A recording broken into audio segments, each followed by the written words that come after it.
함께 나눌 주님의 말씀은 구약성경 역대상 21장 17절 말씀이 되겠습니다. 다윗이 하나님께 아뢰되 명령을 내려 백성의 수를 세게 한 자는 바로 내가 아니니까 바로 내가 죄를 짓고 참으로 악을 행하였나이다. 하오나 이 양들로 말하건대 그들이 무슨 일을 하였나이까. 원하건대 오 내 주 하나님이여 주의 손을 나와 내 아버지 집 위에 두시고 주의 백성 위에 두지 마셔서 그들이 재앙을 받지 않게 하옵소서 하니라. 바로 내가 아니니까 라는 제목으로 본문의 말씀을 전하겠습니다. 사람은 자신의 잘한 일은 높이 드러내고 알리고 자신의 죄과는 숨기거나 밝히 드러내기를 원치 않는 것이 사람들의 대부분의 모습입니다. 하지만 다윗은 예외적인 사람이었습니다. 사무엘하 24장과 역대상 21장을 보면 다윗은 사탄의 유혹으로 인하여 그의 노년의 이스라엘의 인구조사를 한 사건을 읽어볼 수 있습니다.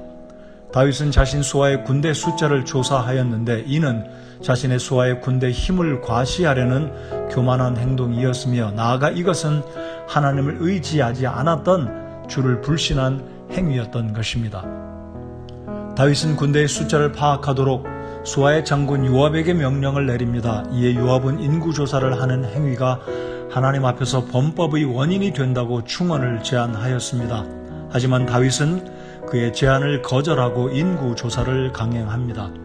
21장 7절을 보면 하나님께서 이 일을 기뻐하지 아니하셨으므로 이스라엘을 치심해 라고 언급합니다. 결국 다윗의 죄로 인하여 하나님께서 진노하시고 이스라엘 내에 역병이 발생하였으며 3일 만에 백성들 7만 명이 죽어나갔습니다. 다윗은 뒤늦게 자신의 행한 일에 대하여 하나님 앞에 죄를 뉘우치며 고백합니다. 백성의 수를 세게 한 자는 바로 내가 아니니까.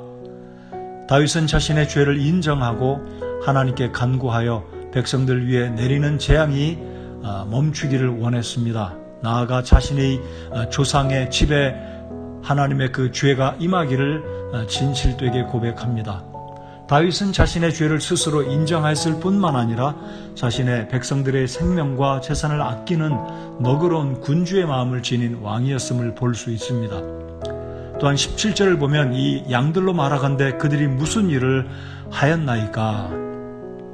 다윗이 하나님의 마음에 합한 사람이 될 수 있었던 요소 가운데 하나가 바로 이런 점이라고 생각합니다. 다윗은 자신의 죄로 인하여 백성들이 고통스럽게 죽어가는 모습을 참아 볼 수 없었기에 그는 주님께 내가 아니니까 라고 고백하며 백성들을 위해 주의 은총과 자비를 구하였습니다. 비록 그가 왕으로 군사의 숫자를 파악하는 실수를 하였지만 자신의 과오를 숨기지 않고 하나님께 자백을 한 것입니다. 이런 다윗의 자세는 하나님의 참된 종으로 모든 리더에게 있어서 필요한 자질이라고 생각합니다. 우리의 삶에도 실수와 허물은 있습니다. 실수가 없는 사람이 어디 있겠습니까? 문제는 실수를 한 이후에 하나님 앞과 사람 앞에서의 실수의 처리와 회복이 중요합니다. 모든 것을 아시는 하나님 앞에서도 누구도 죄를 숨길 수 없기 때문입니다. 하나님께 자신의 죄를 정직하게 고하고 주님의 뜻을 구해야 하겠습니다.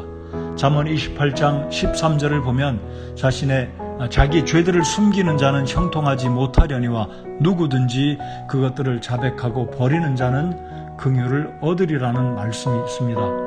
그렇습니다. 하나님은 자신의 허물과 죄를 자백하는 자에게 용서와 긍휼을 베푸시는 하나님이십니다. 하나님의 자녀가 된 성도가 빛 가운데 거하시는 하나님과 풍성한 교제를 누리려면 죄를 자백할 때 가능합니다. 주님 앞에 숨겨둔 은밀한 죄가 있습니까? 나로 인해 나의 가족과 주변 사람들이 어려움을 겪고 있지는 않습니까? 유일한 해답은 전능하시고 자비하신 하나님께 자백하는 것입니다. 오늘도 주님의 은혜와 긍휼이 가득한 우리 모두의 마음과 삶이 되기를 바랍니다.